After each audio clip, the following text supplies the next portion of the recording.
Dis Hemelvaartdag en ek sit hier in die groot ou fikusboom voor die pastorie met die straat wat raas agter. En dis 'n wonderlike boom hierdie, ons is vir hom baie lief. Maar een ding moet jy van hom sê, hy het wortels wat oral gaan. Wortels wat diep hier in die grond ingrawe, wat in ons waterpype ingroei. Wortels waardeur hy kos kry, wortels wat hom geanker hou as hierdie winde waai soos die afgelope week, dan bly hierdie boom staan, want sy wortels anker hom in die aarde.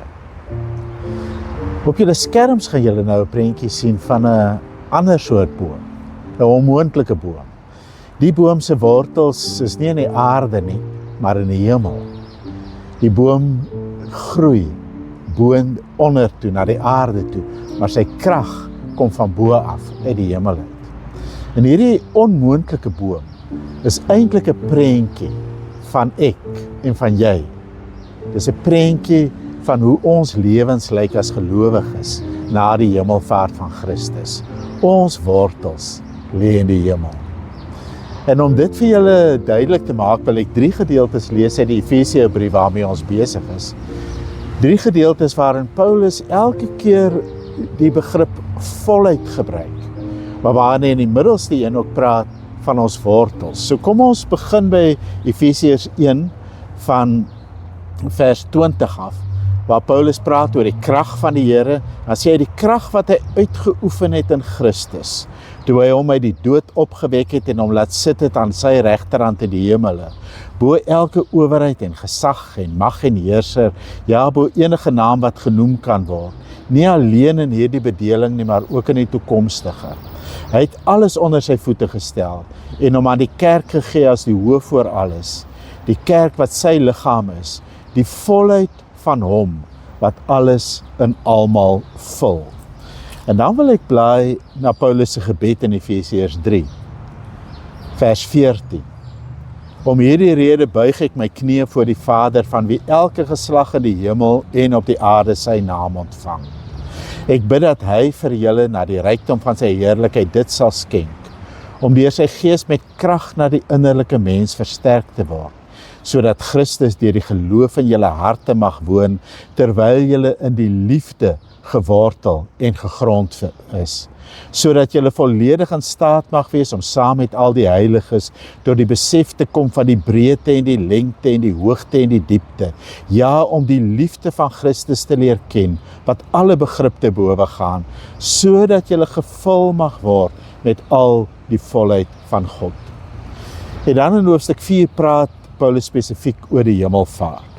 Hy het opgevaar. Waarop anders dui dit as dat hy eers neergedaal het na die laer dele, na die aarde. Die een wat neergedaal het, is dieselfde een wat opgevaar het tot bo al die hemele, sodat hy alle dinge kon vul. So kom ek vra eers vir jou, waar lê jou wortels? Waar lê jou wortels? Waar is jy geanker? Waaruit kry jy jou krag vir die lewe? As jy nou dink aan hierdie boom waaraan ek sit se wortels. Waar lê jou wortels? Ek dink ons wortel onsself ook maar in die aarde en in die dinge van die aarde. Ek kan myself byvoorbeeld probeer wortel in geld. As ek genoeg geld het, dan voel ek het vastigheid. As ek genoeg geld het, dan voel ek het krag. So ek wortel myself in my bankbalans as dit ware. En as my bankbalans eil raak, nou ja, dan droog my wortels ook op. En as ek later niks meer het nie, dan word ek ontwortel. Dan voel dit vir my, maar nou het ek nie meer krag nie, nou het ek nie meer vastigheid nie, want ek het nie meer geld nie. Of ek kan myself probeer wortel in aansien, in gewildheid, in wat mense van my dink. Maar as mense teen my sou draai, as mense my sou verwerp, as ek eensaam sou raak, kan ek weer ontwortel, dan voel dit vir my, maar nou het ek nie meer krag nie. Ek kan myself probeer wortel in my opinie van myself, in my selfbeeld. Dis wat baie mense sou sien as hulle wortels. Solank ek net 'n goeie en 'n positiewe beeld van myself het, is ek gewortel en is ek geanker. Maar ons selfbeeld styg en daal ook mos maar, saam met al hierdie ander faktore. En soms voel ek goed oor myself, soms voel ek sleg oor myself.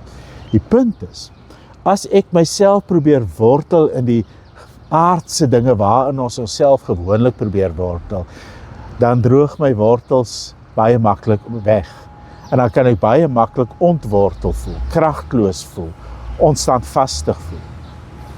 En dis hoekom Paulus ons herinner wanneer hy vir ons bid, dat ons in die liefde gewortel en gegrondves moet wees.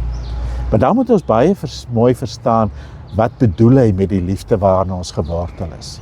Ons kan dink, dit beteken dat ons gewortel is in die liefde wat ons as mense met mekaar deel, en dis natuurlik 'n deel daarvan. Ek is gewortel in die verhoudings waarin ek lewe, my verhouding met my vrou, my verhouding met my kinders, met my vriende, met medegelowiges, met my gemeente. Dit wortel my, dit gee my vastigheid, dit gee my krag. En ek kan my lewe nie voorstel sonder daai gewortel wees, veral in die langer liefdes van my lewe, om regtig gewortel te wees in 'n lang liefde met my vrou, met my kinders en met vriende nie. Ek kan my lewe nie daarsonder voorstel nie. En ek weet, as ek nie daai wortels gehad het nie, sou ek maar ook kragteloos gevoel het en onstandvastig gevoel het. Maar dit is tog ook so, dat die liefde wat ons gee en die liefde wat ons ontvang op menslike vlak, is 'n wisselvallige ding. Dis baie keer vol pyn, die pyn van verwerping, die pyn van verlies. Niemand vir wie ek lief is hier, is vir altyd daar nie, en ek is ook nie vir altyd daar nie. En daarom gaan ons menslike liefde, die gee en neem van liefde, gaan ook saam met die pyn van verlies, van verwerping, van teleurstelling, van ontnugtering. Dis nie sterk genoeg om ons in te wortel nie. Wanneer Paulus sê dat ons gewortel is in die liefde, dan bedoel hy daarmee dat ons met ons liefdes, ons gewone menslike liefde, gewortel is in 'n groter liefde.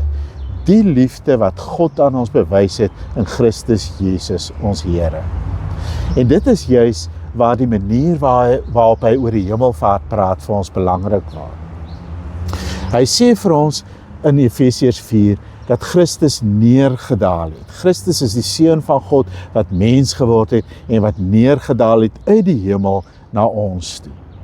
Om ons lewens te kom deel, om een van ons te word, om sy lewe vir ons te gee, om sy lewe prys te gee, so sê hy later in Efesiërs 5 vers 1, sy lewe prys te gee as 'n offergawe om ons ontwil, sodat ons gered kan word. Christus kom beliggaam die liefde van God vir ons, die ewige liefde van God vir ons. Hy kom beliggaam dit onder ons en hy bewys dit tot die uiterste toe, die uiterste van dood en graf. En wanneer hy dan opstaan, dan is dit die oorwinning van sy liefde. Sy liefde wat oorwin oor die haat en die geweld wat teen hom gedraai het. Sy liefde wat oorwin ook oor sy disippels se liefdeloosheid, wanneer hulle in die oomblik waarin Christus gearresteer word, uiteindelik kies om hulle eie lewens te red. Nie omdat hulle opgehou het om Jesus lief te hê nie, maar omdat hulle liefde te swak was om die toets van daardie oomblik te deurstaan. Maar Jesus se liefde oorwin teen die haat, dit oorwin teen die klein swak liefde van die disippels. En wanneer hy terugkom en opstaan en tussen sy disippels kom staan, dan ontmoet hy hulle in liefde. Hy sê vir hulle vrede vir julle. En hy het uiteindelik net vir Petrus een vraag om te vra, en dit is: Petrus, het jy my lief? En Petrus sê ja, Here. Petrus sê dit later onder trane, want hy weet hy het misluk in liefde, maar hy wil tog vir die Here sê: Here, ek het U lief. Maar Christus se liefde oorwin ook oor die mislukking van Petrus se liefde, sodat Petrus na die opstanding weer sy liefde kan bely. En dan sê Paulus, die een wat neergedaal het, om hierdie liefde vir ons te kom bewys, hy is ook die een wat opgevaar het, sodat hy alles kan vul. Hy vaar op tot in die hoogste hemele, bo die hoogste hemele. Hy kry die naam wat bo elke naam is, hy kry die hoogste plek in God se totale skepping. Hoekom? Sodat hy alles kan vul. En waarmee vul hy dit? Hy vul dit met sy liefde. Hy vul die totale werklikheid met sy liefde. Sodat daar nêrens is waar jy kan gaan van jou geboorte tot die dood, wat nie gevul is deur die liefde van Christus nie. Daarom sê Paulus dat ons roeping is, as ons in hierdie liefde gewortel is, ons roeping is om saam met al die gelowiges tot die besef te kom van die breedte en die lengte en die hoogte en die diepte, ja, om die liefde van Christus te ken. As Christus met sy liefde alles vul, dan beteken dit ons kan nooit buite sy liefde wees nie. Ons wortels is in daardie liefde. En daar's nêrens wat ons kan gaan van geboorte tot dood waar ons buite daardie liefde is. Daar's 'n ou liedjie wat ons op skool gesing het, "Where the love of Jesus is so wonderful," en hy liedjie gesê, "So high you can't get over it, so low you can't get under it, so wide you can't get round it, you gotta go through that love." En dis die prentjie wat Paulus teken, na die hemelvaart van Christus, waar Christus alles vul met sy liefde, moet jy maar deur daardie liefde gaan, want jy kan nie bo oor of om dit of onder dit kom nie. Dit alles, oral waar jy gaan, is gevul met die liefde van Christus, die liefde wat hy aan ons bewys het, toe hy sy lewe vir ons gegee het aan die kruis. Dan bid hy vir 'n volgende ding, ja, sodat julle die liefde van Christus kan ken, sodat julle gevul mag word met die volheid van God. Eers vul Christus alle dinge, sodat ons in die liefde van Christus kan lewe. Maar dan kom hy en hy vul ons deur sy gees, sodat ons kan vol word van die liefde van Christus. Waar lê my wortels? Wat gee my vastigheid? Wat gee my krag? Die onvoorwaardelike liefde van God, wat die ruimtes vul. Die onvoorwaardelike liefde van Christus, waarmee hy deur sy gees my hart vul. Daar lê my wortels. Dit gee my vastigheid, dit gee my krag, dit anker my, dit voed my, sodat ek kan lewe. Met ander woorde, my wortels lê in die hemel, en die hemel is dan nie 'n ander plek ver van hier nie, maar die hemel is die volle heerlikheid van God, die werklikheid van God, waarin die liefde van Christus reeds oorwin het. In daardie werklikheid, daai hemelse werklikheid, lê my wortels, en daaruit kry ek my krag. Waarvoor? Sodat ek kan vrug dra, die vrug van die liefde kan dra hier op aarde, en sodat ek weer en weer in my menslike feilbare liefde gevoed kan word deur die onfeilbare ewige liefde van God, die hemelse liefde, sodat ek kan vrug dra hier op aarde. Die hemelvaart van Christus beteken daarom nie dat ons soos die disippels in Handelinge 1 oopmond boontoe moet staan en kyk en moet dink ons wens ons kan in die hemel kom soos Christus in die hemel kom nie.